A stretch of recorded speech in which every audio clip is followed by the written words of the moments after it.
Hi guys, it's Haley Hercules with Hercules Homes in Coldwell Banker Gundaker, and I wanted to talk to you guys today about inspections. We have been so busy here lately, and a few things have popped up that seems to be repeating itself here, and it's something that I kind of wanted to elaborate on a little bit further and chat about. So we've had a few situations here lately where buyers are obtaining financing and the lender is referring to the appraisal and the inspection as interchangeable words when it comes to particular financing. And I kind of want to elaborate and clarify a few things here. So if you're obtaining FHA or VA financing, it is pretty typical that the lender is going to say, hey, you know, the appraiser is going to do a VA inspection or an FHA inspection. And really those terms should not be interchanged. So you have an appraisal contingency within the contract, or you should if your buyer's agent has put that in, as well as an inspection contingency. And those are two separate contingencies, and they should not be interchanged, and those should be done by two different people. Your appraiser is always going to be dictated and set forth by your lender, and that is something that the lender is going to order on your behalf. And that is totally separate from inspections and should be treated that so. An appraiser will never come over. I have never seen a VA or an FHA appraiser on a roof. I've never had them come over and check all the outlets to make sure everything's right. I've never seen them to verify that the stove's working, the microwave's working, all the windows are operating properly. So many things that a true inspector is going to do. Now, what they will look at are safety things such as smoke detectors or window screens or handrails, stuff of that nature. However, these are items that have also should have already come up during your inspection period, because that is going to happen immediately once you get under contract. Now, what brings me to this, I kind of want to elaborate again a little bit further here, is inspectors and what makes an inspector a qualified inspector.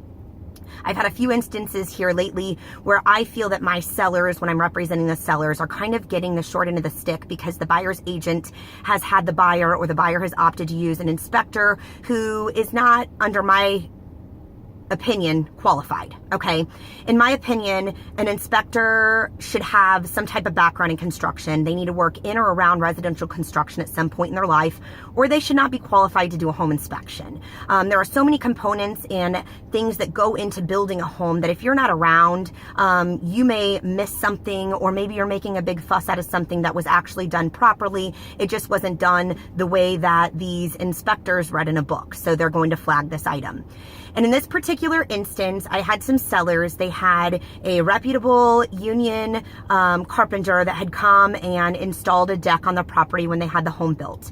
The deck was put on toward, to code. It was a composite deck. It had no structural issues. Everything was done properly. It was gone through the county. Proper permits were obtained. Everything was done right. Well, the buyers come in. Their buyer's agent refers them to an inspector who comes in and does the home inspection and flags the deck, and basically tells the buyers that the deck needs to be completely torn off because it's not to code, it's not safe, and it's going to fall off, and they need to replace the entire deck. Lucky for my sellers, the buyers didn't totally freak out and walk away. They did request a large credit, and we're talking upwards of $20,000 credit. So when we received the notice from the agent, we obviously started reviewing the inspection report, and we saw a few issues on there that my sellers were adamant were done properly and to code. So we had them looked at by a reputable inspector that I use, who actually was a union carpenter for over 15 years and now owns his own construction company as well as inspections. So we had him come over, he looked at everything, and he verified everything was fine.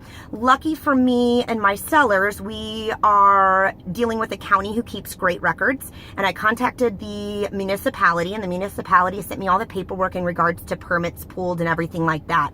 So we were able to confirm that the deck was properly flashed. It was indeed structurally secured. It actually had iron piers that went 36 inches, so 3 feet down through the concrete into the ground, securing it on. It was a composite deck, so there was nothing rotting on it, no reason that it needed to be coming off.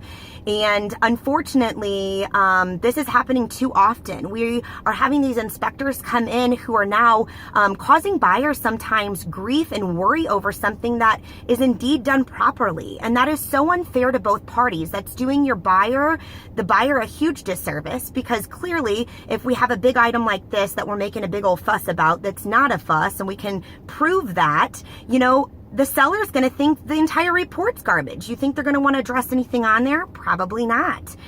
With that same token, the seller could potentially lose a buyer, and the buyer could opt to walk away over these inspections because they're so worried about it. In this instance, thankfully, we were able to produce those documents to the buyers, and the buyers were comfortable with that and comfortable with our professionals' statements and documentation on the deck. So we were able to keep this deal and salvage it and get to the closing table. However, we need to make sure that buyers are using reputable inspectors. And again, as far as I'm concerned, if your inspector is not a past person who has worked in residential construction, they have no business doing a home inspection, nor are they qualified to do so. I hope this is helpful, and I hope it kind of clarifies for everybody. An appraisal and inspections are two totally different contingencies set forth in your contract, and they should be done by two separate people. Feel free to email me, text me, call me if you guys have any questions. Thanks for listening. Hopefully this is helpful, and I hope you have a great day. Talk to you soon.